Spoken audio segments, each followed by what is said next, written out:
சங்கீதம் 10வது வசனத்தை வாசியுங்கள். நானே தேவன் என்று அறிந்து கொள்ளுங்கள். ஜாதிகளுக்குள்ளே உயர்ந்திருப்பேன், பூமியிலே உயர்ந்திருப்பேன். நீங்கள் அமர்ந்திருந்து இந்த காலையில் உங்களோடு கூட சேர்ந்து நாம் அமர்ந்திராத போனால் அலசடிப்படுவோம் என்ற தலைப்பில் உங்களோடு பேச போகிறேன். நாம் அமர்ந்திராது போனால் அலசடிப்படுவோம். இந்த அதிகாரம் முழுவதில் நீங்கள் வாசித்தால் இந்த 46வது சங்கீதம் இயற்கையில மாற்றங்கள் ஏற்படும், அது தடுக்க முடியாத ஒன்று. மனிதரும் மத்தியில மாற்றங்கள் ஏற்படும், யுத்தங்கள் காரியங்கள், அதுவும் தடுக்கப்பட முடியாத காரியம். ஆண்டவர் இயேசு தம்முடைய 2ஆம் வருகையை பற்றி சொன்ன காரியத்தில் ஏதாவது பிரச்சனைகள் குறைந்து போகும் என்று சொல்லவே கிடையாது. வர வர பிரச்சனைகள் அதிகமாகும் என்று தான் சொல்லுகிறார். அதனால நீங்கள் அமர்ந்திருந்து அப்படி என்று சொல்லும் பொழுது, நீங்கள் அமர்ந்தால் இந்த பிரச்சனை உங்களை பாதிக்காது, அலசடிப்பட மாட்டீர்கள். அதற்கு நீங்கள் செய்ய வேண்டிய காரியம் என்னவென்றால், நீங்கள் அமர்ந்திருக்க வேண்டும். நானே தேவன் என்று அறிந்து கொள்ளுங்கள். நான் ஜாதிகளுக்குள்ளே உயர்ந்திருப்பேன், பூமியிலே உயர்ந்திருப்பேன். ஜாதிகளுக்குள்ளே செய்ய வேண்டிய காரியங்களை செய்கிறது நான் தான். இன்னொன்று, பூமியில செய்ய வேண்டிய காரியங்களை செய்கிறது நான் தான். அது நன்மையோ தீமையோ அதை நான் தான் செய்கிறேன். ஆனால் நீங்கள் அமர்ந்திருந்தால் நான் உங்களை அதிசயமாய் நடத்துவேன், நீங்கள் அலசடிப்பட மாட்டீர்கள் என்ற நிலைமையில கர்த்தர் இங்கே சொல்லுகிறார். இன்றைக்கு மனிதர்கள் அலசடிப்படாமல் இருக்கிறார்களா? சபையில் இருக்கிற மக்கள் என்று சொல்லுகிறார்கள், மார்க்கத்தில் சேர்ந்த மக்கள் என்று சொல்லுகிறார்கள், தங்களுக்கு ஒரு கடவுள் நம்பிக்கை இருக்கிறது சொல்லுகிற மக்கள் உலகத்தில் இருக்கத்தான் செய்கிறார்கள். நாசிரியர்கள் கூட கடவுள் நம்பிக்கை உள்ளவர்கள் தான், உள்ளத்தில் இருக்கிறதை அதை மறுக்கிறார்கள், அவ்வளவுதான். ஆனால் இந்த வசனங்கள் எல்லாம் பாருங்கள், மனிதர்கள் அலசடிப்படுகிறார்களா இல்லையா என்று பார்த்தால், நீங்கள் அமர்ந்திருங்கள், அலசடிப்பட வேண்டாம் என்று ஆண்டவர் இந்த வசனத்தில் இந்த சங்கீதத்தில் சொல்லும் பொழுது, அவர்கள் அமர்ந்திராமல் அலசடிப்படுகிற ஒரு நிலைமையை தான் பார்க்கிறோம். எபேசியர் 4ஆம் அதிகாரம் 14ஆம் வசனம், யாக்கோபு எழுதின நிருபம் 1ஆம் அதிகாரம் 6ஆம் வசனம், யோனா 3ஆம் அதிகாரம் 9ஆம் வசனம், இந்த இடங்களில் பார்க்கும்போது பலவிதமான போதனைகளினாலே அலைகளைப் போல அடிபட்டு அலைகிறார்கள். போதனையே மனுஷனை அலசடிப்பட வைக்குது. அந்நிய போதனையினாலே அலைப்புண்டு தெரியாதருங்கள். அது சொந்தமான போதனை அல்ல, அந்நிய போதனை, அதில் அழைக்கப்படுறாங்க அமர்ந்திருக்காம. அவிசுவாசம், கர்த்தர் மேல நம்பிக்கை வைக்க வேண்டும். ஆனால் ஒரு அலசடிப்படுகிற ஒரு நிலைமை, கர்த்தரிடத்திலிருந்து எதையும் பெறவும் முடியாது. யோனா பின்வாங்கி போனதுனால கடல் மும்மரமா இருந்தது. அங்கே ஒரு அமைதலான ஒரு சூழ்நிலையில் அலசடிப்படுகிற ஒரு நிலைமையை பார்க்கிறோம். துன்மார்க்கிறோ கொந்தளிக்கிற கடல்களை போல் இருக்கிறார்கள். அது நினைச்சா கூட அமர்ந்திருக்க முடியாமல் சேற்றையும் அழுக்கையும் கரையில ஒதுக்குது. அப்ப மதமும் இதுல நல்லா இல்லை, மார்க்கமும் நல்லா இல்லை, மனிதர்களும் இதுல நல்லா இல்லை. அதற்கு அடிப்படையான காரணம் என்னவென்றால், அவர்கள் அமர்ந்திருக்கவில்லை. பூமியில, அதாவது ஜாதிகளுக்குள்ள உயர்ந்திருக்கிற தேவனை பற்றி அறிவு கிடையாது. அதாவது பூமியில உயர்ந்திருக்கிற தேவனை பற்றி அறிவு கிடையாது. அவங்க அலசடிப்படுவாங்க, அலசடிப்பட்டு கொண்டே அழிந்தும் போவாங்க. ஆனால் கர்த்தருடைய வேதத்தை நம்புகிற விசுவாசிகளான தேவ ஜனங்கள் நாம் அமர்ந்திருக்க கூடும் என்றால் நாம் எதற்கு அலசடிப்பட வேணும்? அதனால நாம் அமர்ந்திராது போனால் அலசடிப்படுவோம். ஏனென்றால் நாம் இன்னும் மனுஷராத்தான் இருக்கிறோம். அதனால இங்கே சொல்லப்பட்ட இந்த வார்த்தையின்படி நாம் அமர்ந்திருக்காது போனால் அலசடிப்படுவோம். 3 குறிப்புகளை உங்களுடைய கவனத்துக்கு கொண்டு வருகிறேன். அதுல முதலாவது, ஆதியாகமம் 15ஆம் அதிகாரம் 3ஆம் வசனத்தை வாசிக்கலாம்.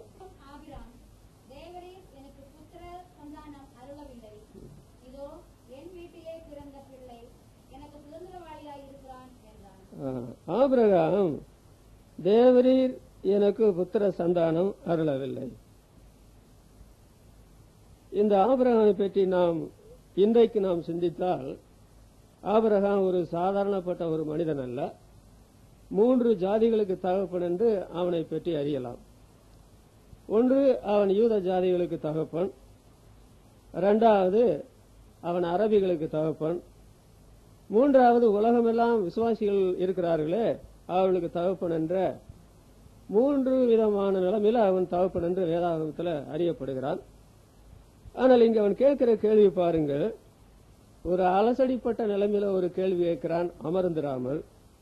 அது என்ன தெரியுமா? தேவரீர் எனக்கு புத்திர சந்தானம் அருளவில்லை அப்படின்னு சொன்னா, இவன் நினைச்ச சமயத்துல அவனுக்கு ஆண்டவர் ஒரு குமாரனை கொடுக்கவில்லையா.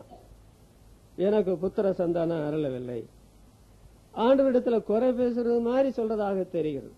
நான் சொல்றேன், மனிதரிடத்துல நீங்க குறைய பார்க்கலாம், மனிதர் சொல்லுகிறத சந்தேகப்படலாம். விசுவாசிகளிடத்துல குறைய பார்க்கலாம், அவர்கள் சொல்லுகிறதுல நீங்க சந்தேகம் வைக்கலாம். அண்ட சராசங்களை படைத்து ஆண்டு நடத்துகிற தேவன், ஜாதிகளுக்கு உயர்ந்திருக்கிற தேவன், பூமியில இருந்து உயர்ந்திருக்கிற தேவனை பற்றி விசுவாசிகளான தேவ ஜனங்களுக்கு என்னத்துக்கு சந்தேகம்? ஆண்டவரிடத்தில் அமர்ந்திருக்க வேண்டியதானே. இவனுக்கு என்ன ஆண்டவர் உடனே புத்திர சந்தானம் கொடுக்க வேண்டும் என்ற என்ன அவசரம்? அவன் அந்த காரியத்தை புரிந்து கொள்ளாதனால நீர் எனக்கு புத்திர சந்தானம் அருளவில்லை என்று சொன்னதாக பார்க்கிறோம். அதுல அவன் பெண் குழந்தையை பற்றி இங்க சொல்லவில்லை. எனக்கு புத்திர சந்தானம் ஏன் அருளவில்லை என்று கேட்கிறான். 1 சாமுவேல் 1ஆம் அதிகாரம் 11ஆம் வசனத்தை நீங்கள் வாசித்தால், ஆண்டவரே நீர் எனக்கு ஒரு குமாரனை கொடுத்தால் சகல நாட்களிலும் நான் உம்முடைய ஆலயத்தில் கொண்டு வந்து விடுவேன் என்று மலடியாயிருந்து அதனால சக்களத்தை நிந்தித்து அழுது கொண்டிருந்த அண்ணால் ஆண்டுடைய ஆலயத்தில் வந்து என்ன கேட்கிறாங்க? ஒரு பெண் குழந்தை வேண்டும் என்று கேட்கவில்லை, ஒரு ஆண் குழந்தையை கொடுத்தால் ஏன் ஆண் குழந்தை வேணும்? அந்த நாட்களில் ஏலியனுடைய பிள்ளைகள் கர்த்தரை அறியவில்லை, அவங்க பேலியாளின் மக்களா இருக்கிறாங்க, கர்த்தருடைய வசனம் அபூர்வமா இருந்தது. அதனால என்னுடைய வயிற்றுல ஒரு ஆண் பிள்ளை வந்தால் அவனை கொண்டு ஆலயத்தில் விடுவேன், அவன் தீர்க்கதரிசியாகி ஜனங்களுக்கு தேவனுடைய வார்த்தை வரணும், அந்த நிலைமையில சொல்றான். ஆபிரகாம் தான் சொல்றாரு, எனக்கு நீர் புத்திர சந்தானம் அருளவில்லை. மல்கியா தீர்க்க தரிசன புஸ்தகம் 2ஆம் அதிகாரம் 15ஆம் வசனத்துல அவர் ஒருவனை அல்லவா படைத்தார், அவனுக்குள்ள ஆவி பூரணமா இருந்தது. ஏன் ஒருவனை படைத்தார்? தேவ பக்தியுள்ள சந்ததியை பெரும்படிக்குத்தானே. அப்ப இந்த ஆபிரகாமை ஆண்டவர் என்றைக்கு அழைத்தாரோ, நான் உன்னை பெரிய ஜாதியாக்குவேன் என்ற வாக்கு தத்தம் ஆண்டவர் கொடுத்திருந்தார். சொல்லி கிட்டத்தட்ட 25 வருஷம் கழிச்சு தாங்க 100வது வயதுல ஆபிரகாமுக்கு ஒரு ஆண் குழந்தை பிறந்தது என்று பைபிள்ல வாசிக்கிறோம். அவன் ஈசாக்கு என்று சொல்லப்பட்டிருக்கிறது. ஆனால் இவனுடைய ஆரம்பத்திலேயே ஆண்டவர் சொல்லி சில வருடங்கள் கூட ஆகல. அப்படி சில வருடங்கள் ஆகிறதுக்கு முந்தி ஆண்டவரே நீர் எப்பொழுது எனக்கு புத்திர சந்தானம் கொடுக்க போயிருந்து கேட்காம, என்ன ஒரு அதிர்ச்சியான நிலைமையை போல, ஒரு அலசடிப்பட்ட நிலைமையை போல, தேவரே எனக்கு புத்திர சந்தானம் அருளவில்லை என்று சொல்றாரு. அப்படி கேட்கிற நியாயமா? அது ஒரு அலசடிப்பட்ட நிலைமை இல்லையா? ஆண்டுடைய பாகத்தில் அமர்ந்திருக்காத ஒரு நிலைமை அல்லவா? ஆதியாகமோ 17ஆம் அதிகாரம் 21ஆம் வசனத்தை பாருங்கள். வருகிற வருஷத்தில் குறித்த காலத்திலே சாராள் உனக்கு பெறப்போகிற ஈசாக்கோடே நான் என் உடன்படிக்கையை ஏற்படுத்துவேன் என்றார். வருகிற வருஷத்துல குறித்த காலத்துல, அப்போ இன்னொரு வருஷம் கூட இருக்குது. 24 வருஷம் காத்திருந்த அவருக்கு இன்னும் கொஞ்சம் கூட பொறுமை இல்லை. வருகிற வருஷத்துல பேரையும் சொல்றாரு, ஈசாக்கு என்று சொல்றார். இன்னொரு வசனம் கூட படிக்கலாம். 18ஆம் அதிகாரம் 14ஆம் வசனம். உற்பவ கால திட்டத்தில் ஒரு குமாரன் இருப்பான் என்று சொல்றார். அப்ப உற்பத்தி கால திட்டம் என்று சொல்றாரு. 2 வார்த்தைகளை பாருங்கள். வருகிற வருஷம் குறித்த காலத்துல, அப்புறம் என்ன சொல்றாரு? உற்பத்தி கால திட்டத்துல நீங்கள் விசுவாசிகளாக மாற்றப்பட்டால். 2 சாமுவேல் 23ஆம் அதிகாரம் 5ஆம் வசனத்துல என்னுடைய வீடு தேவனிடத்துல எப்படி இராதோ சகலம் திட்டம் பண்ணப்பட்டிருக்கிறபடியே அப்படி சொன்னா என்ன அர்த்தம்? என்றைக்கு கல்வாரி சிலுவையில உயிர் கொடுத்து நம்மை மீட்டுக் கொண்டார தேவகுமாரன் தம்முடைய சொந்த குமாரன் என்று பாராமல் அவரை நம்ம எல்லாருக்கும் ஒப்புக் கொடுத்த அவர் பிதாவாகிய தேவன் அவரோடு கூட மற்ற எல்லாவற்றையும் அருளாதிருக்குது எப்படி என்று பைபிள்ல சொல்லப்பட்டிருக்கிறது. நீங்கள் முதலாவது தேவனுடைய ராஜ்யத்தை தேடுங்க, இதெல்லாம் கொடுக்கப்படும் என்று சொல்லாம ஆண்டவர் இவைகள் எல்லாம் கூட கொடுக்கப்படும் என்று சொல்லி இருக்கிறார். இந்த ஆபிரகாம் என்ன பண்ணிருக்கணும்? 24 வருஷம் ஆனாலன்னா, இன்னும் சில வருஷங்கள் ஆளானா, ஆண்டவரே நீர் எப்பொழுது கொடுக்கிறீர் என்று கேட்டிருக்க வேணாம். கேட்காமல் இருந்ததுனாலதான் அலசடிப்பட்ட நிலைமையில அமர்ந்திருக்காம நீர் எனக்கு புத்திர சந்தானம் அருளவில்லை என்று கேட்டாரோ. என்றாலும் ஆண்டவர் அவன் அலசடிப்படுகிறான் என்று உணர்ந்து, அது ஒரு பாதிப்பான காரியம் என்று அறிந்து, குறித்த காலத்துல வருகிற வருஷம், குறித்த காலத்துல உற்பத்தி கால திட்டத்தில் என்று ஆண்டவர் சொல்றார். விசுவாசிகளான தேவ ஜனங்கள் அறிந்து கொள்ள வேண்டிய காரியம் என்னவென்றால், உங்களுக்கு எது தேவை என்று நீங்கள் அறிகிறதற்கு முந்தி அதை அறிகிற ஒரு தேவனைத்தான் வேதத்தில் சொல்லப்பட்டிருக்கிறதை நாம் பார்க்க முடியும். நாம் என்னது தேவை என்று நாம் அறிகிறதுக்கு முந்தி நம்முடைய தேவையை முந்தி அறிந்திருக்கிற தேவன் தான் நம்முடைய ஆண்டவராகிய இயேசு கிறிஸ்து. அதற்காகத்தான் அவர் பரலோகத்தை விட்டு பூலோகத்தில் வந்தார், வாழ்ந்தார், சிலுவையில மரித்தார், உயிர் தெழுந்தார். அவர் நம்முடைய வாழ்க்கையை பற்றி திட்டம் வைத்திருக்கிறார். அந்த திட்டம் அது குறித்த காலமா இருக்கும், உற்பத்தி கால திட்டமா இருக்கும். அதற்கு முந்தி நடக்கும் என்று நாம் நினைக்க கூடாது, அதுக்கு பிந்தி நடக்கும் என்று நாம நினைக்க கூடாது. அதற்கு முன்னும் எது நடக்காது, அதற்கு பின்னும் எது நடக்காது. ஆண்டவர் அவருடைய சந்தர்ப்பத்தில்தான் அந்த காரியத்தை அவர் செய்வார். நீங்க விரும்புறதுனால, நீங்க ஜெபிக்கிறதுனால, நீங்க அவசரப்படுகிறதுனால ஆண்டவர் முந்தியோ பிந்தியோ செய்வார் என்று நீங்கள் எதிர்பார்க்க வேண்டாம். இந்த மாதிரி அவன் கேட்கறதுக்கு காரணம் என்ன தெரியுமா? இந்த மனைவியானவள், நீங்க 16ஆம் அதிகாரத்தை நீங்க வாசித்த ஆதியாகமம் 16ஆம் அதிகாரம் 1 முதல் 3 வசனத்துல, என்னையா ஆண்டவர் வாக்கு பின்னாரு காத்துட்டு இருக்கிற நேரமா ஆகுது, அதனால இந்த வீட்டு வேலைக்காரி இருக்கிற இந்த பெண்ணை எகிப்திலிருந்து கொண்டு வந்த அவள், நீ அவளை நான் உனக்கு மனைவியா தாரேன்னு சொல்லி ஆகார மனைவியா சேர்த்து வச்சாங்க. ஒரு இஸ்மவேல் பிறந்தான். இது காத்திருக்காம, அமர்ந்திருக்காம, அலசடிப்பட்ட நிலைமையில செய்த ஒரு காரியம் தான். ஆபிரகாம் அதை மனப்பூர்வமா செய்தான் என்று சொல்ல முடியாது. மனைவியுடைய அரைச்சல், சொல்ல போனால் மனைவியுடைய அதாவது நெருக்கடி, தூண்டுதல் பேர்ல தான் அவன் என்ன கேட்க வேண்டியதா இருந்தது? ஆண்டவரே நீர் எனக்கு புத்திர சந்தானம் அருளவில்லை. குடும்ப வாழ்க்கையில புருஷன் மனைவிகளை ஆண்டவர் நம்ம மாற்றி இருக்கும் போது, ஆணா இருந்தாலும் சரி பெண்ணா இருந்தாலும் அறிந்து கொள்ள வேண்டிய காரியம் என்ன தெரியுமா? நீங்க உங்களுடைய புருஷனுக்கோ அல்லது உங்களுடைய மனைவிக்கு ஏன் நெருக்கடி கொடுக்கறீங்க? இன்னொன்று, ஏன் அவங்களுக்கு அரைச்சல் கொடுக்கறீங்க? நீங்க ஏன் அவங்கள தவறான காரியத்துல தூண்டுறீங்க? இப்படி தூண்டினதுனால என்ன ஏற்பட்டது? இன்றைக்கு இஸ்மவேலர் உலகமெல்லாம் பரவி அவங்க சொல்ற காரியம் என்ன தெரியுமா? உலகத்தை இஸ்லாத்தாக மாற்றுவோம் அப்படி சொல்லி எங்க பார்த்தாலும் தீவிர கலாச்சாரம் வந்திருக்கிறது. ஆனால் இந்த வேத புஸ்தகத்துல நீங்கள் படித்தால் உலக இஸ்லாத்தா மாற போறது கிடையாது. பைபிளை வைத்துக் கொண்டு சொல்லலாம். சொல்ல போனால் உலகம் கிறிஸ்தவமா மாறினா ஆச்சரியப்படுவதற்கு இல்லை, இஸ்லாத்தா மாறாது. அப்ப ஒரு விசுவாசி செய்த தவறுதினால ஒரு மனைவியுடைய தூண்டுதல், அரைச்சல், நெருக்கடி கொடுத்தனால ஏற்பட்ட விளைவு நீங்க பார்த்தீங்களா? அந்த நெருக்கடியுடைய ஒரு விளைவுனாலதான் மறுபடியும் ஆண்டவரே நீர் எனக்கு புத்திர சந்தானம் அருளவில்லை என்று இவர் கதற வேண்டிய ஒரு சூழ்நிலை ஏற்பட்டதா? 1 ராஜாக்கள் 21ஆம் அதிகாரம் 25ஆம் வசனத்தை வாசிங்கன்னா, தன்னுடைய மனைவி ஏசபேல் தூண்டி விட்டபடியே தன்னுடைய ஆத்மா தன்னை விற்று போட்ட ஆகாபை போல இருக்க வேண்டாம் அப்படின்னு எழுதி. இந்த ஆகாபு தன்னை விற்று போடுவதற்கு யார் காரணமா இருந்தாலும் சொன்னா அந்த ஏசபேலு. அப்ப அவன் குணப்படாதவன், ஒரு புறஜாதிக்காரி என்று அவளை பற்றி சொல்லலாம். ஆனா இங்க ஆபிரகாமுடைய மனைவி சாராள் ஒரு விசுவாசியாச்சே. ஏன் அந்த அம்மா அப்படி செய்தாங்க? அதனாலதான் பைபிள்ல வரும்போது பெண்களை பலவீனமானவன் சொல்லி இருக்குதா? நல்ல காரியத்தை செய்யறதுக்கு மனுஷனை அரைச்சல் பண்ணா கூட பரவாயில்ல, நல்ல காரியத்தை செய்யறதுக்கு புருஷனை தூண்டினா கூட பரவாயில்ல, நல்ல காரியத்தை செய்யறதுக்கு மனுஷனுக்கு அந்த புருஷனுக்கு நெருக்கடி கொடுத்தா கூட பரவாயில்ல. பொல்லாத காரியத்துக்காக நெருக்கடி கொடுத்ததுனால இன்றைக்கு உலகம் அவங்களால முடிய போற ஒரு சூழலுக்கா போறது பாத்தீங்களா? இவர் என்ன செய்கிறார்? அந்த மாதிரி காரியத்தினால ஒரு தவறான காரியத்தையும் செய்தார். அப்புறம் ஆண்டவர் இவருக்கு சொன்ன காரியத்தை அப்படி செய்தாருன்னு சொல்லி குறித்த காலத்துல ஈசாக்கு பிறந்தான், அவனுக்கு பிறந்த நாள் கொண்டாடின வரலாறு குறித்து வாசிக்கிறோம்.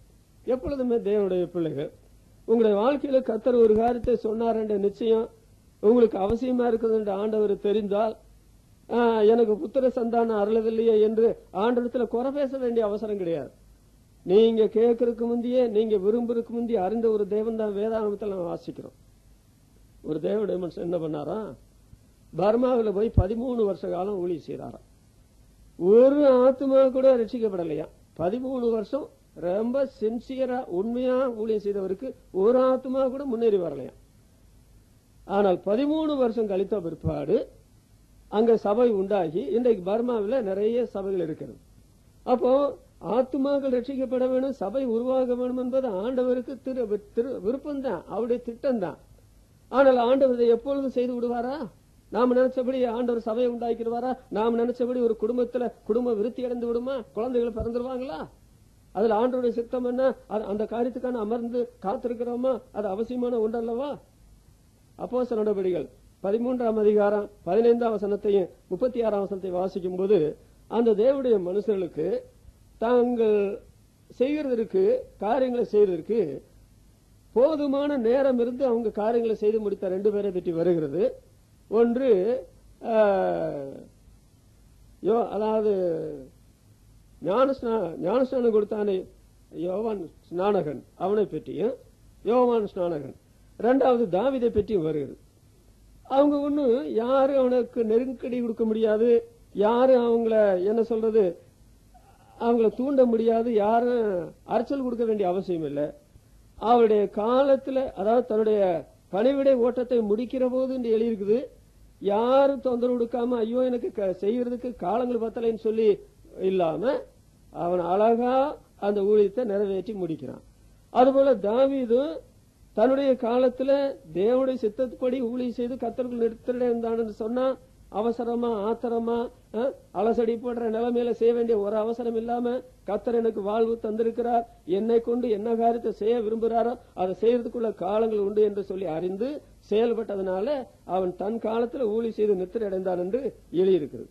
அப்ப விசுவாசிகளான தேவ ஜனங்கள் அறிந்திருக்க வேண்டிய காரியம், நாம் அமர்ந்திருந்து காத்திருந்தால் கர்த்தர் அவருடைய வேலையில அதற்கு முந்திய ஒண்ணு நடக்காது, அதுக்கு பிந்திய ஒண்ணு நடக்காது. நாம் அலசடிப்பட வேண்டிய அவசரம் இல்லை. அது ஆத்ம காரியமா இருந்தாலும் சரி ஆண்டவர் அதை கொண்டு வந்து கொடுப்பார், சரீர சம்பந்தப்பட்ட காரியமா இருந்தாலும் ஆண்டவர் அதை கொண்டு வந்து கொடுப்பார். அப்ப அமர்ந்திருங்கள் என்று சொல்லுகிற வார்த்தைக்கு இன்னொரு வார்த்தை உண்டு, காத்திருங்கள் என்ற ஒரு வார்த்தையும் உண்டு. சங்கீதம் 40ஆம் சங்கீதம் 1ஆம் வசனத்தை வாசிக்கும் போது, நான் கர்த்தருக்காக பொறுமையுடனே காத்திருந்தேன், அவர் என்னிடமாய் சார்ந்து என்னுடைய கூப்பிடுதலை கேட்டார். அப்ப நீங்க ஆண்டவருடைய சமூகத்துல காத்திருக்க வேண்டியது ரொம்ப ரொம்ப பொறுமையா கூட காத்திருக்க வேணும். லூக்கா எழுதின சுவிசேஷம் 18ஆம் அதிகாரம், தம்மை நோக்கி இரவு பகலாக கூப்பிடுடைய விஷயத்துல கர்த்தர் நீடிய பொறுமையுள்ளவராயிருந்து நியாயம் செய்யாதிருப்பாரோ? நமக்கு தாங்க அவசர புத்தி, பாவத்துல பிறந்து பாவம் செய்த நமக்கு அவசர புத்தி, ஆத்திரம் தோத்திரம். ஆண்டவருக்கு ஒன்னும் அவசரம் ஒன்னும் கிடையாது. அவரை நீங்க நெருக்கடி கொடுக்க முடியாது, அவரை நீங்க தூண்ட முடியாது, அவரை அரைச்சல் கொடுக்க முடியாது. நீங்க என்ன செய்யணும், உங்களுக்கு எது வேணுமா நீங்க பொறுமையோட காத்திருக்க வேணும்.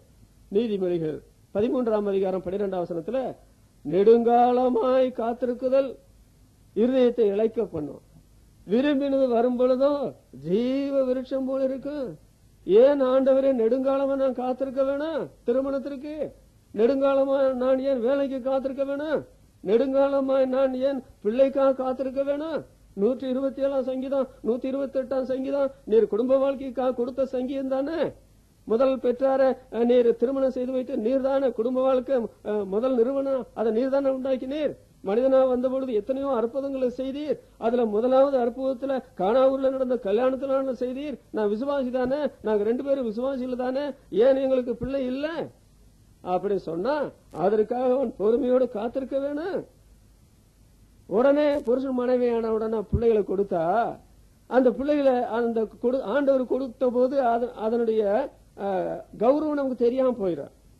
கொஞ்ச நாள் கழிச்சு மற்றவங்களால இவருக்கு இந்த குடும்பத்துக்கு குழந்தை இல்லையான்னு கேட்டு அப்புறம் குழந்தை பிறந்தா அது அந்த பிள்ளைய நம்ம தெய்வ பயத்துல வளர்ப்போம், அது ஆண்டவருக்கு நன்றியாவும் இருப்போம். 22 வருஷம் கழிச்சு நாங்க தெருப்பிரசங்கம் போகும்பொழுது ஒரு இந்து குடும்பத்தில் கூப்பிட்டு ஜெபம் பண்ண சொல்றாங்க. எதுக்குன்னு கேட்டா, எங்களுக்கு நாங்க இந்த மாதிரி கிறிஸ்தவ ஆலயத்துக்கு போயிட்டாங்க ஜெபம் பண்ணோம், எங்களுக்கு 22 வருஷம் கழிச்சு எங்களுக்கு பாருங்க ஆண் பையனை கொடுத்திருக்கிறாரு, சோத்திரம் பண்ண ஜெபம் பண்ணி சோத்திரம் பண்ணுங்கன்னு சொல்றாங்க. விசுவாசிகள் என்று சொல்ற தேவனுடைய பிள்ளைகள், நீங்க செய்ய வேண்டிய காரியம் என்ன?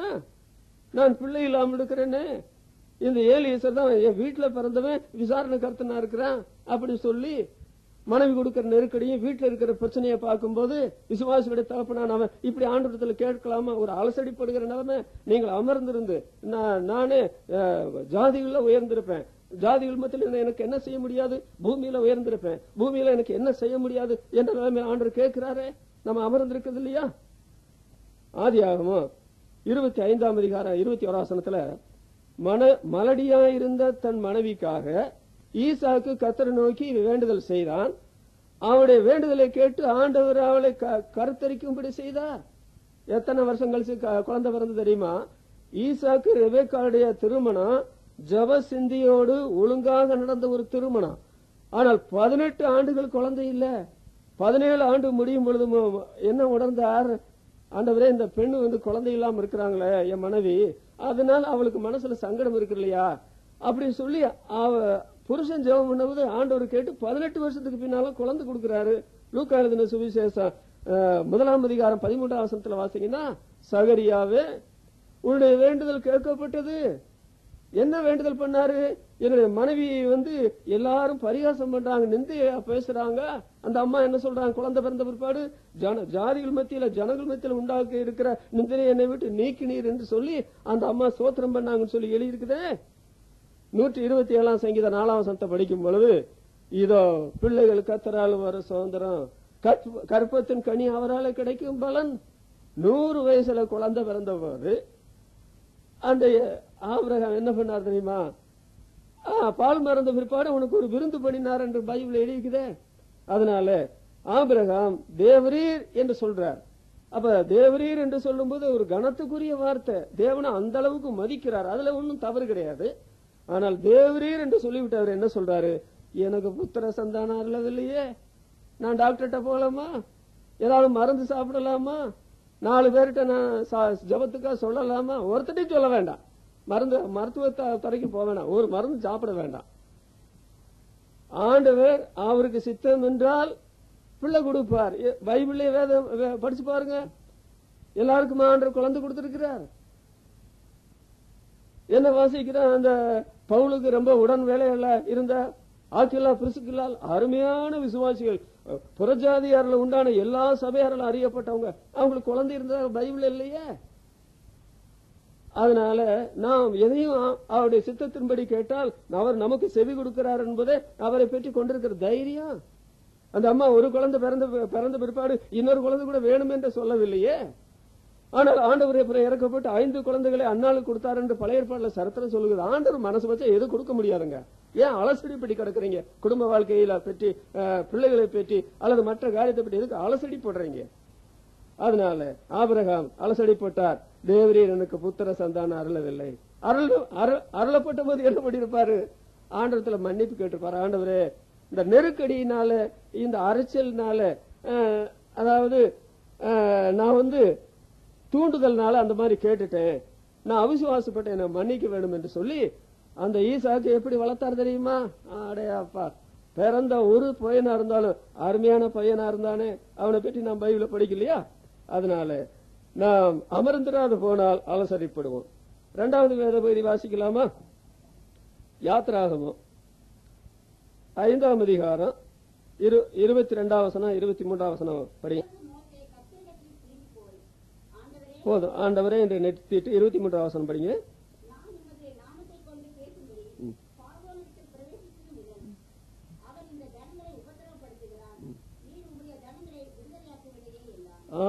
முதல்ல அவன் என்ன சொல்றான்? ஆண்டவரே என்று சொல்லிவிட்டு தான் கீழே சொல்றான், நீர் உம்முடைய ஜனங்களை விடுதலையாக்கவில்லையே. 2வது அலசடிப்பட்ட ஆள் யார் என்று சொன்னால் மோசே. ஒரு அலசடிப்பட்ட நிலைமை ஒரு கேள்வி கேட்கிறார். அது என்ன தெரியுமா? நீர் உம்முடைய ஜனங்களை விடுதலையாக்கவில்லையே. ஆண்டவர் விடுதலையாக்க முடியாதா? ஏசாயா தீர்க்கதரிசியின் புத்தகம் 50ஆம் அதிகாரம் 2ஆம் வசனத்தை வாசிக்கும் போது, மீட்க கூடாதபடிக்கு என்னுடைய கரம் குறுகிட்டா,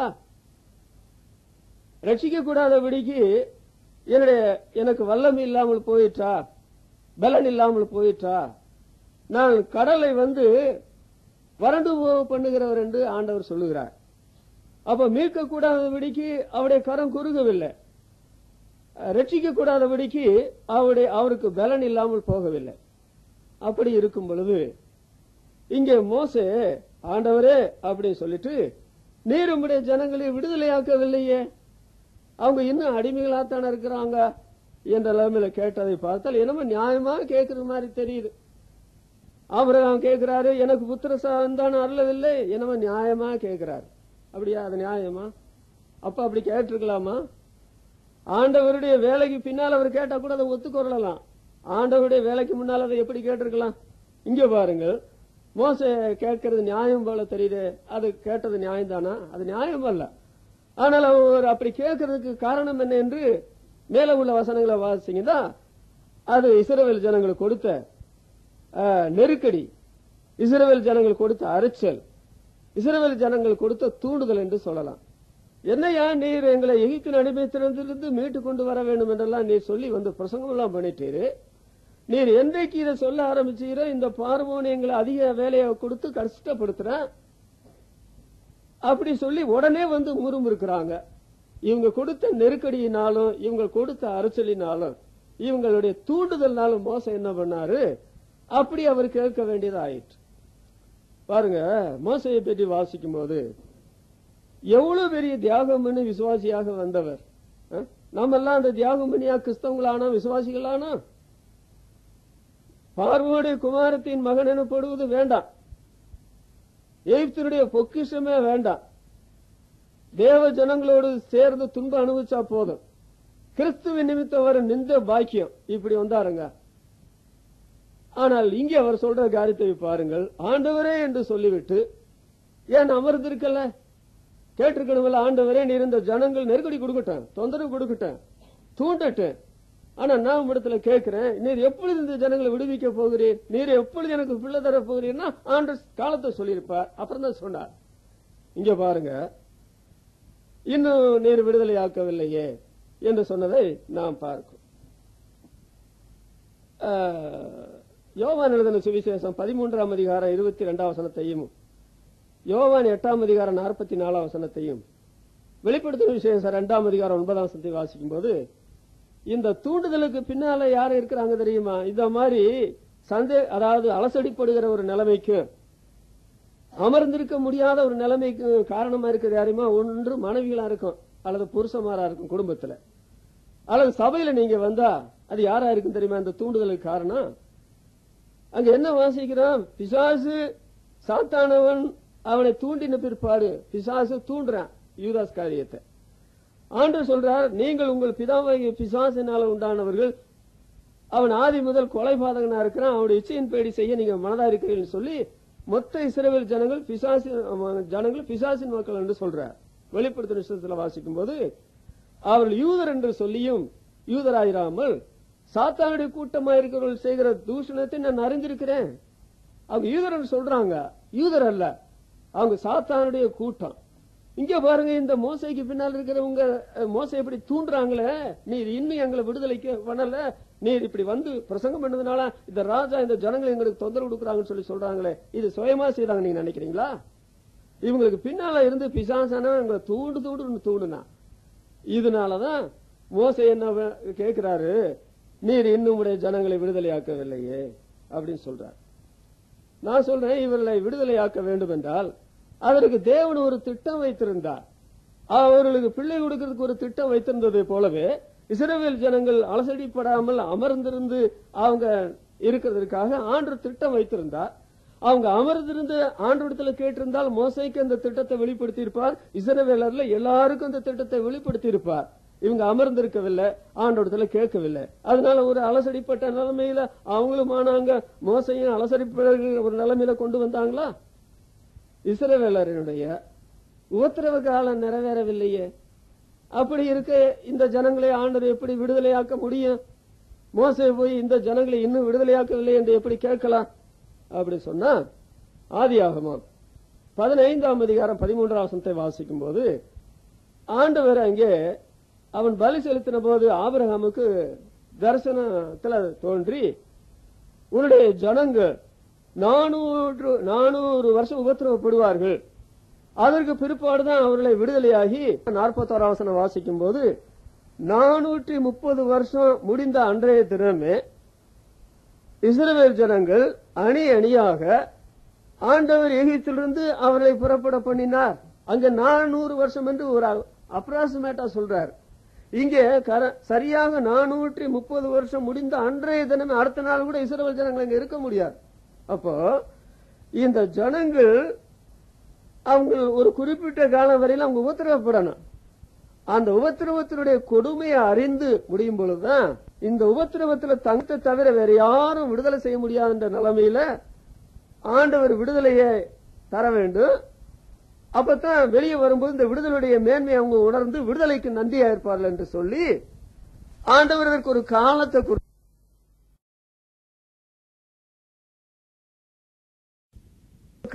குறித்திருந்தார். இவர் மோசே கேட்ட போது அதாவது 430 வருஷம் இன்னும் இருக்குது, 1-2 வருஷம் கூட ஆகல, இன்னும் அவங்க விடுதலையே ஆகி வரலையே, அந்த எகிப்துக்குள்ளதான் இன்னும் இருக்கிறாங்க, இன்னும் அவங்க இப்பதான் அவங்க துன்பத்தை பட்டுட்டு இருக்கிறாங்க, ரொம்ப துன்பம் இன்னும் கொஞ்ச காலம் தான் துன்பப்பட்டு இருக்கிறாங்க. இந்த ஜனங்கள் என்ன பண்றாங்க, இஸ்ரவேலர்கள் உபத்திரவ காலம் இன்னும் முடிவடையவில்லை, அதனால முடியாத போதே எங்களுக்கு விடுதலை வேணும் கேட்கிறாங்க. மோசே அவருடைய சார்பில் இன்னும் ஜனங்களை விடுதலை ஆக்கவில்லைன்னு கேட்கிறாங்களே. அருமையானவர்களே, தேவனுடைய பிள்ளைகளான நம்ம ரட்சிக்கிறதுக்காக நாம் பிறக்கிறதுக்கு முந்தைய இயேசுனார் உலகத்துல பிறந்து வாழ்ந்து சிலுவையில மறைச்சிட்டார். நீங்க ரட்சிக்கப்படணும், நான் பாவத்திலிருந்து விடுதலை அடைய வேண்டும் என்று நீங்க நினைச்சாலும் சரி, அதற்காக ஜெபிச்சாலும் சரி, அதற்காக நீங்கள் கூட்டங்களுக்கே வந்து போனாலும் சரி, ஆண்டவர் உங்களை ரட்சிக்க மாட்டார், விடுவிக்க மாட்டார். அதுக்கு என்ன காரணம் தெரியுமா? நீங்க பாவத்தினுடைய கொடுமையை இன்னும் உணரணும், பாவத்துல இன்னும் நீங்க அமலணும், அழியணும். அப்பதான் ஐயோ பாவம் இவ்வளவு பயங்கரமானதா, நான் நரகத்தை போய் அனுபவிக்கிறதுக்கு முந்தைய நரகமே என்னுடைய வாழ்க்கை முழுசும் இருக்கிறதை போல நான் உணர்கிறேனே, என்னை யார் ரட்சிக்க கூட கூடும் என்று கதறுகிற ஒரு நிலைமை வரைக்கும் ஆண்டு நீங்க ஜெபம் பண்ணாலும் மற்றவங்களுக்காக ஜெபம் பண்ணாலும் உங்களை ரட்சிக்க மாட்டார். ஆனால் இந்த நீங்களே பாவத்தில் விழுந்து அதாவது நிர்பந்தமான மனுஷன் யார் என்ன இந்த மரண சரீரத்திலிருந்து விடுதலையாக்குவார் என்ற நிலைமையில வரும்போது மாத்திரம்தான் ஆண்டவர் என்ன பண்ணுவார் தெரியுமா? அப்பொழுது அவர் விடுவிப்பார். நீங்க நினைச்சபடி எல்லாம் அவருடைய சித்தத்தின்படி அவருடைய காலத்தில் அவர் விடுவிப்பார். எரேமியா தீர்க்க தரிசன புஸ்தகம் 29ஆம் அதிகாரம் 10ஆம் வசனத்துல வாசிக்கும் போது இஸ்ரவேல் ஜனங்கள் செய்த பாவத்தினால ஆண்டவர் என்ன சொல்றாருன்னா, நீங்க பாபிலோன்ல போய் 70 வருஷம் நிறைவேறின பிற்பாடு நான் உங்களை சந்திப்பேன். 69 வருஷம் ஆனா கூட நான் உங்களை சந்திக்க மாட்டேன், 70 வருஷம் நிறைவேறணும். பாருங்க, அந்த ஜனங்கள் பாலும் தேன் ஓடுகிற பலஸ்தீனால இருக்கும்போது ஆண்டவர் சொன்னார், நீங்க என்னுடைய கட்டளையின்படி நடங்க, வலதுபுறம் இடதுபுறம் சாயாதீங்க. புருஷன் மனைவி பிள்ளைகள் எல்லாரும் ஊழியக்காரனுக்கு விரோதமாக, தேவனுக்கு விரோதமாக, தங்களுடைய சொந்த வாழ்க்கைக்கு விரோதமாக, தேவனுடைய ஆலயத்துக்கு விரோதமாக இரவும் பகலும் பாவம் செய்தாங்க. ஏற்கனவே 100கணக்கான தீர்க்க தரிசனங்களை எச்சரித்து அனுப்பி தினம் எச்சரித்து அவங்க கேட்காம போனதுனால ஆண்டவர் என்ன பண்ணார், தொலைஞ்சு போங்க சொல்லி 70 வருஷம் பாவில துரத்தி அடிச்சார். விக்கிரகத்துல சேவையில கிடந்து அழிஞ்சாங்க. 70 வருஷம் முடிவில் நான் உன்னை சந்திப்பேன். இந்த ஜனங்களை 430 வருஷம் முடிச்சுதான் சந்திக்க வேண்டும் என்று விடுதலையாக்க வேண்டும் என்று ஆண்டவர் பிளான் வச்சிருக்கிறாரு.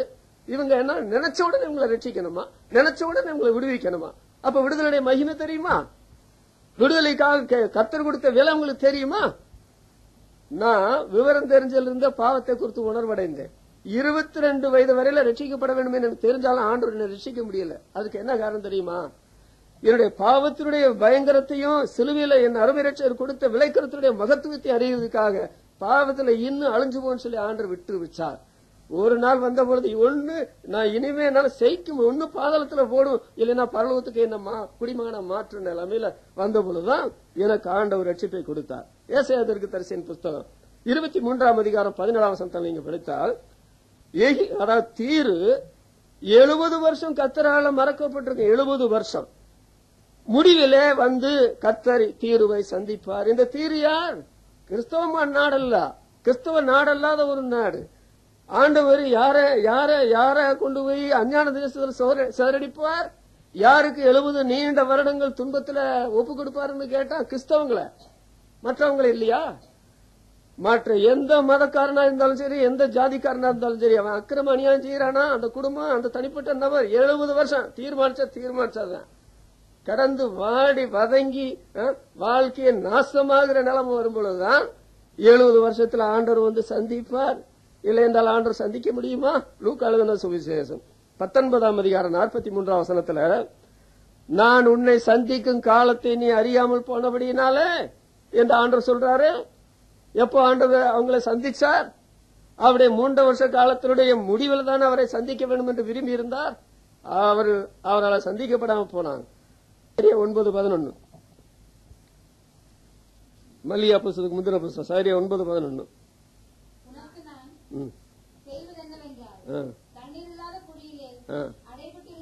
தண்ணீர் இல்லாத குழியில அடைபட்டு இருக்கிற உன்னுடையவர்களை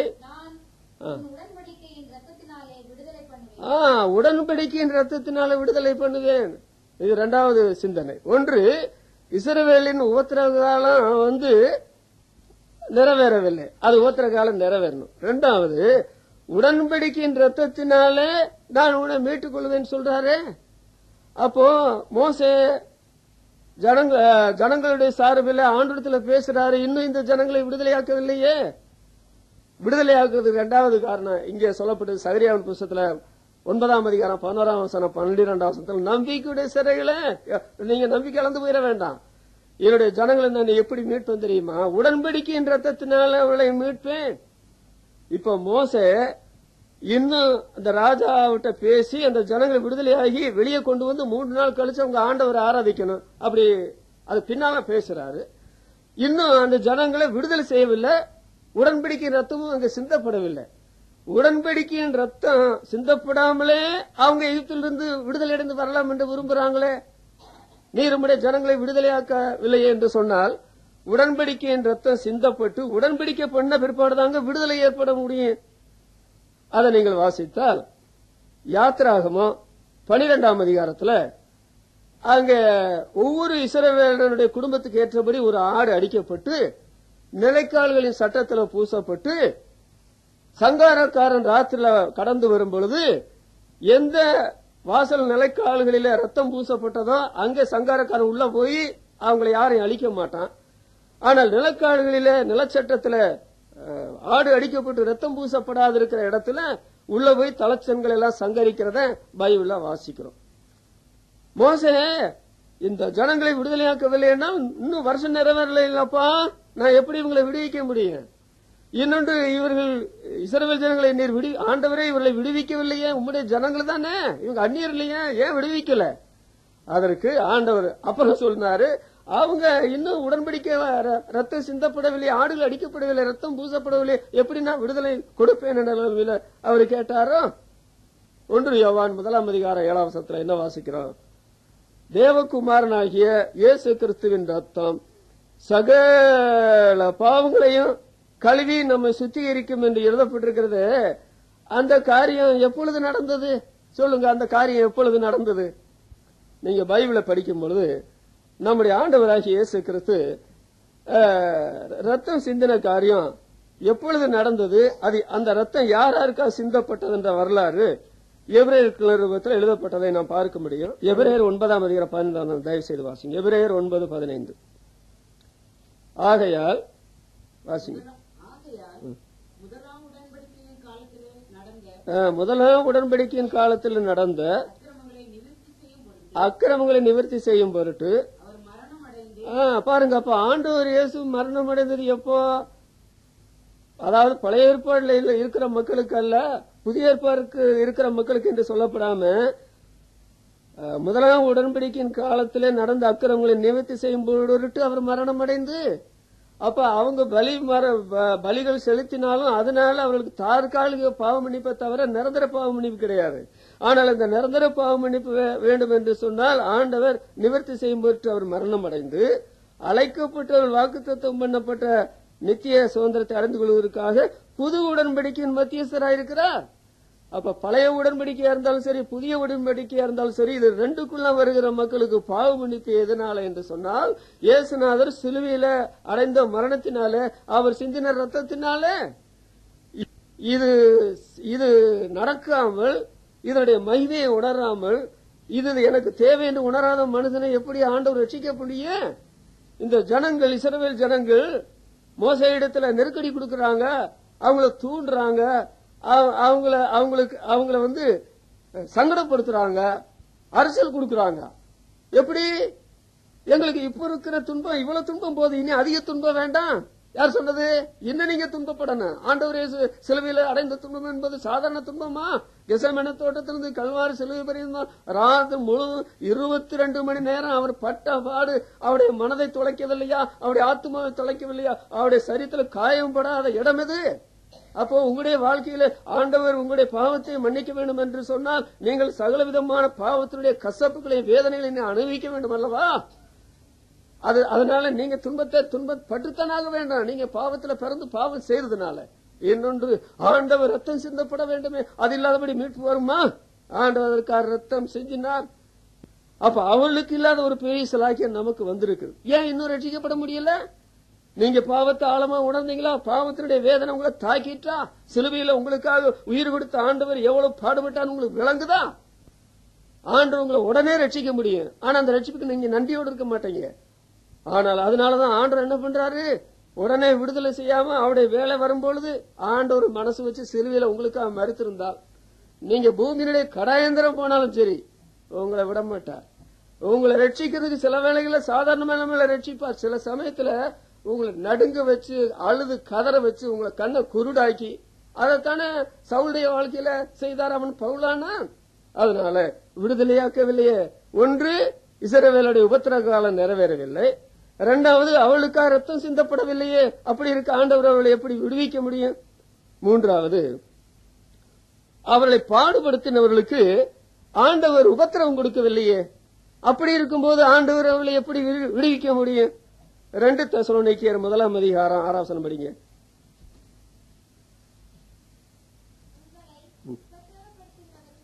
உங்களை உபத்திரவப்படுத்துகிறவர்களுக்கு உபத்திரவத்தையும், உபத்திரவப்படுகிற உங்களுக்கு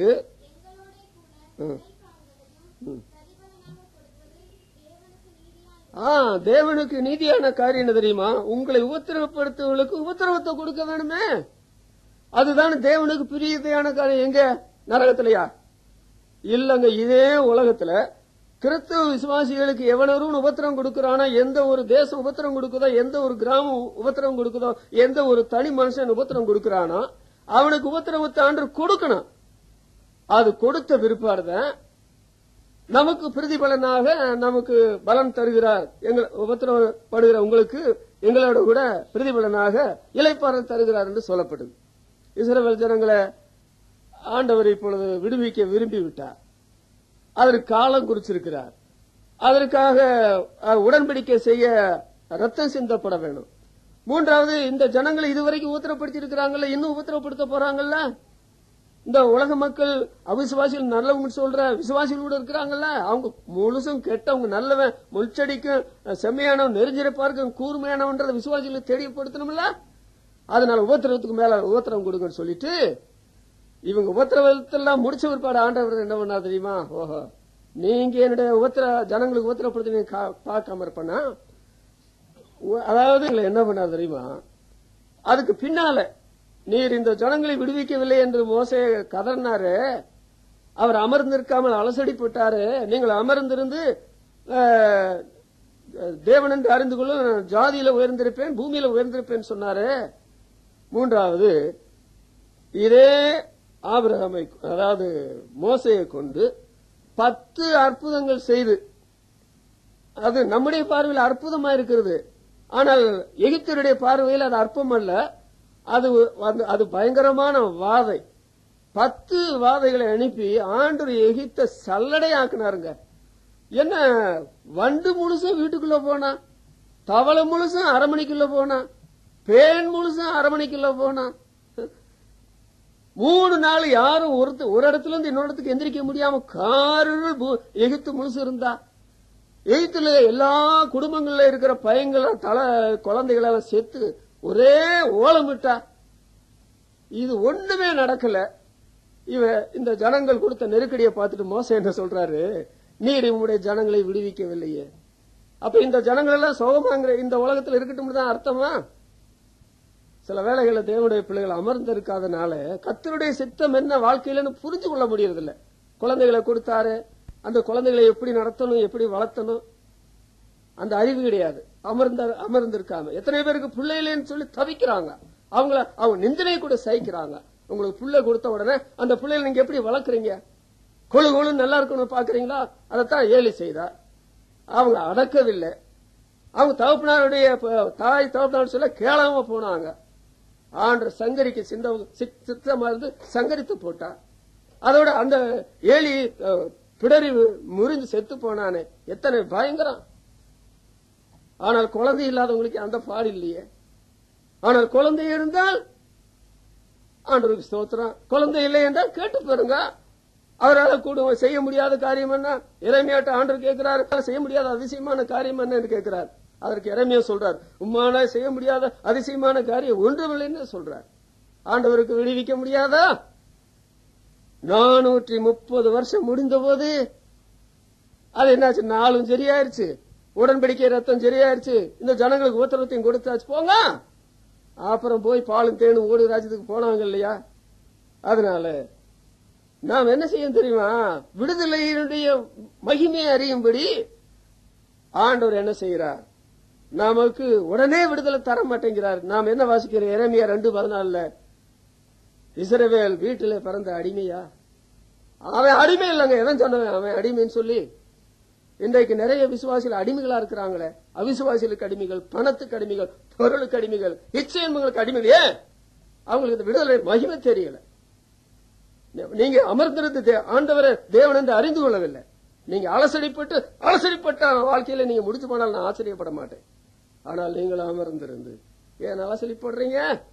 நான் பூமியில ஜாதியில உயர்ந்திருப்பேன், பூமியில உயர்ந்திருப்பேன். 3வது ஒரு குறிப்பு கூட சொல்லி முடிக்கிறேன். யோபு 7ஆம் அதிகாரம் 26ஆம் வசனம் படிங்க.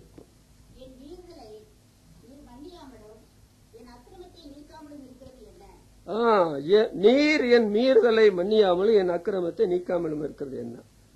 மேல 20ஆம் வசனத்துல மண்ணுயிரை காப்பவரே, அதுல அவருக்கு ஒன்றும் சந்தேகம் கிடையாது. தேவரீர், ஆபிரகாம் சொல்றாரு தேவரீர் சொல்றாரு. மோசே என்ன சொல்றாரு? ஆண்டவரே. தேவரீர் சொல்லிட்டு அப்புறம் என்னத்துக்கு சந்தேகம்? ஆண்டவரே என்று சொல்லிட்டு ஏன் விடுதலையாக்கலன்னு கேட்கணும்? 3வது மண்ணுயிரை காப்பவரே அப்படின்னு சொன்னா, இந்த மண்ணுயிரை காப்பவருக்கு எல்லா அதிகாரமும் உண்டு. என் பாவத்தை மன்னிக்க கூட அவருக்கு அதிகாரம் உண்டு. பேசாம இருக்கலாம்ல. அவர் என்ன சொல்றார்? என் மீறுதலை நீர் மன்னியாமலும் என்னுடைய அக்கிரமத்தை நீக்காமலும் இருக்கிறது என்ன அப்படின்னு கேட்டுட்டு, நீர் இதை செய்யவில்லை என்றா நான் என்ன செய்ய தெரியுமா? நானே தற்கொலை பண்ணிக்கிறேன் மாதிரி இப்பொழுதே மண்ணில படுத்துக் கொள்ளுவேன்.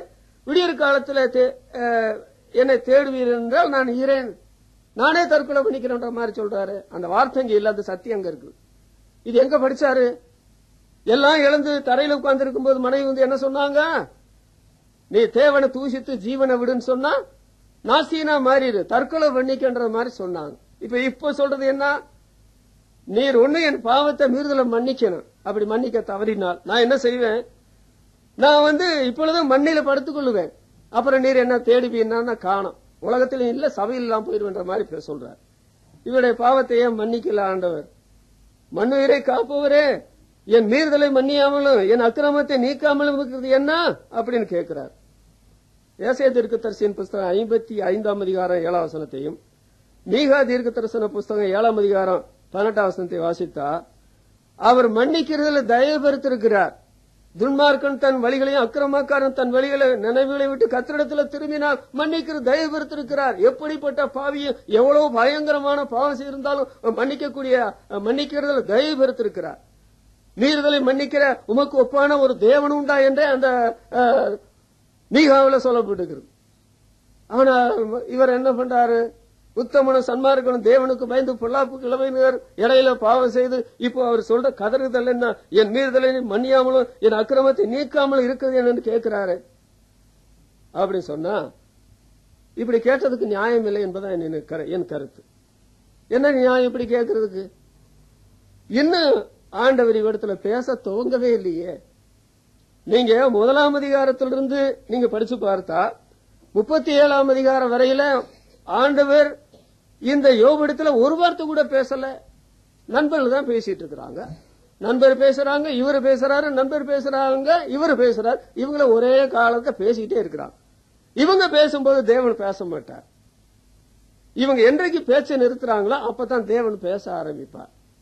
அதான ஆபிரகாம் லோத்துடைய காலத்தில் நடந்து அவங்க 2 பேரும் சண்டை சச்சரவு பண்ணிட்டு இருக்கிறாங்க. இவர் அவரோட மோதுறாரு, அந்த மேய்ப்பர்கள் மந்த மேய்ப்பர்களோட மோதுறாங்க. ஆண்டு பேசாம இருந்துட்டார். அந்த பேச்செல்லாம் முடிஞ்ச பிற்பாடு ஆபிரகாம் கூப்பிட்டு சொல்றாரு, 4 பக்கமும் பாரு, உனக்கு எல்லா ஆசீர்வாதத்தை நான் தர்றேன்னு சொல்றாரு. இங்க இவங்க பேசும்போது ஆண்டு ஒண்ணுமே பேசல.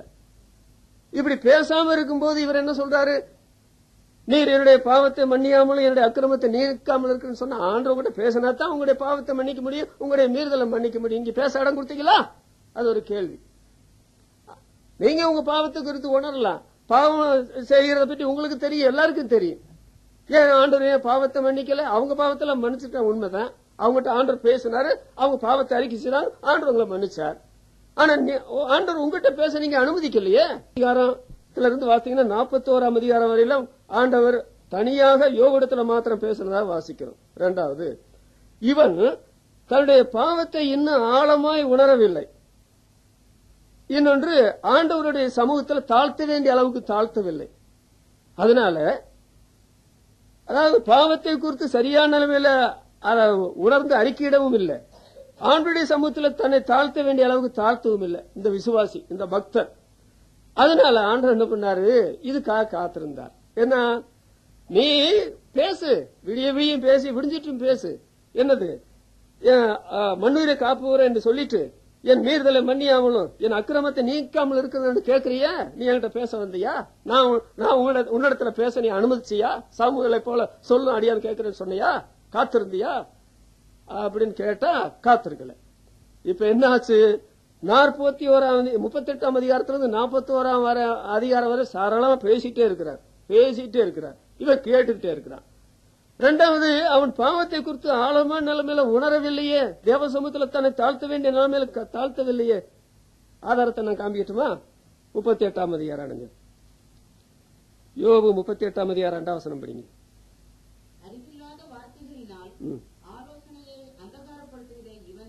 அறிவில்லாதவன் சொல்றார். உத்தமனும் சன்மார்க்கனும் தேவனுக்கு பயந்தவன் என்ன போல பக்திமான உலகத்தை நீங்க பாத்தீங்களான்னு சொல்லி நினைச்சிட்டு இருந்த அவருக்கு ஆண்டவர் என்ன சொல்றார், அறிவில்லாத வார்த்தைகளினால ஆலோசனை அந்த ஆரப்படுத்த இவன் யார் அப்படின்னு சொல்லி கேட்கிறார். அறிவில்லாதவன் ஆலோசனை அந்தகாரப்படுத்துகிறவன் சொல்றார். 40ஆம் அதிகாரம் 2ஆம் வசனம். இவர் சர்வ வல்லவரோட வழக்காடி அவருக்கு புத்தி பிடிக்கிறவன் யார்? அப்போ யோபிடத்துல ஆண்டவர் பேசும்போது 3வது ஒரு நபர் இல்ல. அப்படின்னா இவன் என்ன பண்றான், சர்வ வல்லவரோட வழக்காடுறான். 2வது அவருக்கே புத்தி பிடிப்பிக்க பாக்குறான். தேவன் பேர்ல குற்றம் பிடிக்கிறான். இது யார் செய்யறது? பாவிதானே இதை செய்வான். ஒரு பரிசுத்தவன் இப்படி செய்ய முடியுமா? யோபு அதைத்தாங்க செய்தாரு. அவருடைய போன காலங்கள்ல நண்பரோட பேசி உள்ள பழக்கத்துல பாத்தீங்கன்னா இதே மதியினத்தை தான் செய்தார். ஆலோசனை அந்த காலத்துல மறைச்சு வைத்திருந்தார். அதாவது அறிவியல் இருந்தால் வழக்காடுறார். தேவனுக்கே புத்திய படிப்பிக்க பார்த்தார். தேவன் பேர்ல குற்றம் கண்டுபிடிக்க பார்த்தார். 8ஆம் வசனம் 40ஆம் அதிகாரம் 8ஆம் வசனம். நீ என் நியாயத்தை அவமாக்குவாயா? வேதத்தை அவர் அவமாக்குவாயா? நீ உன்னை நீதிமாக்கு ஆக்கிக் கொள்ளும்படிக்கு. பாத்தீங்களா, இன்றைக்கு விசுவாசிகள் செய்யற மோசமான பாவத்தை பாத்தீங்களா? மோசமான பாவத்தை தேவன் பேர்லயேவா நீங்க குற்றம் சொல்றீங்க?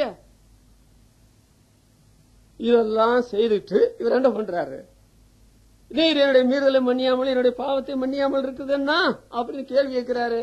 பாவத்தை குறித்து ஒரு ஆழமா உணர்ந்தாரா? பாவத்தை குறித்து ஒரு ஆழமா உணரல. இவர் தேவனுக்கே புத்தி படிப்பிக்க பாக்குறாரு. அவரிடத்துல குற்றம் கண்டுபிடிக்க பாக்குறாரு. அவரிடத்துல ஆலோசனையை மறைக்க பாக்குறாரு. இப்படித்தான் அவருடைய வாழ்க்கை வரலாறு. அப்புறம் என்ன வாசிக்கிறோம் பாத்தீங்களா? 40ஆம் அதிகாரம் 4ஆம் வசனம் 5ஆம் வசனம் படிங்க. 40:4-5. இதோ நான் நீசன், நான் உனக்கு என்ன மறு உத்தரவு சொல்லுவேன்? என் கையினால என் வாயை பொத்திக் கொள்கிறேன். நான் 2 தரம் பேசினேன். பாத்தீங்களா, ஆண்டுடைய ஆலயத்துக்கு வந்துட்டா சும்மா வார்த்தையை அள்ளி வீசுறது. என்னவோ பெரிய பக்திமான் மாதிரி, பக்தி மாட்டி மாதிரி. இப்ப பேச சொல்லு பாத்தீங்களா? ஆண்டவர் வந்து அவனிடத்தில் ஈடுபட்ட பிற்பாடு, ஐயோ தேவன் வானத்தில் இருக்கிறார், நான் பூமியில இருக்கிறேன், என்னுடைய வார்த்தை சுருக்கமா இருக்க வேணும், தேவன் என்னுடைய வார்த்தையினால் கோபங்கன்னு என்னை ஆண்டவர் அடிச்சு போடுவாருன்னு சொல்லி 2 தரம் பேசினேன், நீ வாயை பொத்தி கொண்டேன், பேச மாட்டேன், அந்த அளவுக்கு தாழ்த்துறாரு. 42ஆம் அதிகாரம் 3ஆம் வசனம் தன்னை பற்றி தான் சொல்றாரு அவர். அறிவில்லாமல் ஆலோசனை மறைக்கிறவன் யார்? தன்னை பற்றி தானே சொல்றார். ஆகையால் நான் எனக்கு தெரியாததையும் என் புத்திக்கு எட்டாததையும் அளப்புன்னு அழைப்பிட்டேனே அப்படி சொல்லிட்டு நான் 6ஆம் வசனத்துல, ஆகையால் நான் என்னை அருவருத்து தூளிலும் சாப்பிடுந்து மனஸ்தாபப்படுகிறேன். எத்தனை நிலைமையில அவர் கீழே வந்தாரு பாத்தீங்களா? இன்றைக்கு விசுவாசிகளான தேவ ஜனங்கள் சிலருக்குலாம் ரொம்ப மெத்தனம், என்ன சொல்றது, அதிக பிரசங்கித்தனம், மன மேட்டிமை, ஏகப்பட்ட பெருமை. நான் சொல்றேன், இந்த நிலைமையில நீங்கள் முதலாவது இருந்தா உங்களை ஆண்டவர் ரட்சித்திருப்பா நீங்க நினைக்கிறீங்க? ஒருபோதும் உங்களை ரட்சித்திருக்க மாட்டார். ஆனால் ஆண்டவர் தன்னையே சிலுவையின் மரண பரியந்தம் தாழ்த்தி உங்களை பாதாளத்திலிருந்து உங்களை தூக்கி எடுத்து வைத்திருக்கும் போது, உங்களுக்கு ஐஸ்வர்யத்தையும் பணத்தையும் மனைவியும் பிள்ளைகளையும் கொடுத்திருக்கும் போது நீங்கள் செய்கிற துரோகமா இது? அடாவடித்தனமா இது? இது அரசியலையும் கட்சிகளையும் தான் பார்க்கிறோம். தேவனுடைய திருச்சபையில இதை எப்படி பார்க்க முடியும்? குடும்பங்கள்ல, தனிப்பட்ட வாழ்க்கையில கேட்கிறாரு. ரொம்ப என்னமா ரொம்ப ஞானமா கேட்கிற மாதிரி 7ஆம் அதிகாரம் 26 என்னுடைய பாவங்களை அக்கிரமங்களை மன்னியாந்திருக்கிறது என்ன? இந்த நிலைமைக்கு வந்த பிற்பாடு ஆண்டவர் என்ன பண்ணா தெரியுமா? நான் உன்னை மன்னிப்பேன், நான் உடைய பாவங்களார உன்னை கழுவுவேன். சங்கீதம் 19:12-13 வசனத்துல வாசிக்கும் போது, தன் பிள்ளைகளை உணர்கிறவன் யார்?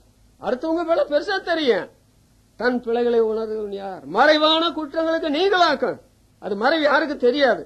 நீ சூரிய ஒளிப்படத்தில் செய்தாய், நான் சூரியனுடைய வெளிச்சத்துல கொண்டு வரேன் ஆண்டு தாவீதுக்கு சொல்லவில்லை. அதனால அவர் தான் அதை சொல்றார், தன் பிள்ளைகளை உணர்கிறவன் யார்? 1 வருஷம் யாரும் பக்கத்துல போக முடியாது, சொன்னாலும் ஏத்துக்கிற மாட்டாரு. அதனால ஆண்டு 1 வருஷத்துக்கு பின்னால அனுப்பினார் அந்த பாவத்தை வெளிப்படுத்த. துணிகரமான பாவங்களை உமது அடியான ஆள விட்டாது. அந்த பாவம் துணிகரம் இல்லையா? ஒருவனை கொலை செய்த துணிகரம் இல்லையா? இன்னொருவனுடைய மனைவி எடுத்த துணிகரம் இல்லையா? இன்றைக்கு எத்தனை தேவனுடைய பிள்ளைகள் துணிகரமான பாவத்தை செய்யறாங்க. 139ஆம் சங்கீதம் 23ஆம் வசனம் 24ஆம் வசனம் வாசிக்கும் போது, தேவரே நீர் என்னை ஆராய்ந்து என்னுடைய இருதயத்தை அறிந்து கொள்ளும், நீர் என்னை ஆராய்ந்து என்னுடைய இருதயத்தை அறிந்து கொள்ளும். நாம அடுத்தவங்க நம்மளை சர்ச்சை பண்றதுக்கு இடம் கொடுக்க மாட்டோம். நம்முடைய காரியங்கள் அடுத்தவங்களுக்கு தெரியக்கூடாதுன்னு ரொம்ப அழகா மூடி மறைப்போம். அதானே அனனியா சத்ராலுக்கு நடந்தது. அவங்க 2 பேரும் செய்த காரியம் 3வது நபருக்கு தெரியாதே அதாவது பேதுருக்கு வெளிப்படுத்தினார். வேதனை உண்டாக்கும் வழி என்னிடத்துல உண்டோ என்று பார்த்து நித்திய வழியில் என்ன நடத்தும். அதனால நாம் அமர்ந்திருந்தால் அலசடிப்பட மாட்டோம். நாம் அவர் ஜாதிகளிலே உயர்ந்தவர், பூமியில உயர்ந்தவர். நாம் என்ன செய்யணும்? அமர்ந்திருந்து பொறுமையுடன் காத்திருந்தே நீர் இரண்டுமாய் சார்ந்து என்னுடைய கூப்பிடுதலை கேட்டீர்.